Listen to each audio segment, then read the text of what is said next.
Ka-Ohio, tingnan niyo po yung aking miyoga. Ito po yung nilalagay po sa soup. Nagulat po ako mga ka-Ohio. Lagi ko pong iniintay na mamunga po ito. Dito ko po siya iniintay na mamunga mga ka-Ohio. Kala ko dito po tumutubo. Diyan. Nung pala, sa ilalim pala mga ka-Ohio. Mabuti na lang, naghukay-hukay ako. Nakita ko tuloy.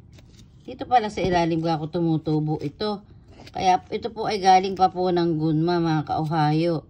At dito po sa gunma, ito po ay tumutubo na. Namumunga na. Hindi ko lang alam. Hindi ko lang napapansin. Ayan. Pag siya po ay maglumaki na, para po siyang puso ng saging mga ka-Ohio.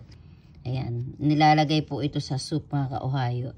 Medyo takpan ko lang po ng konti. Kasi ayaw po nito ng naiinitan mga ka-Ohio. Kaya dito ko po siya nilalagay sa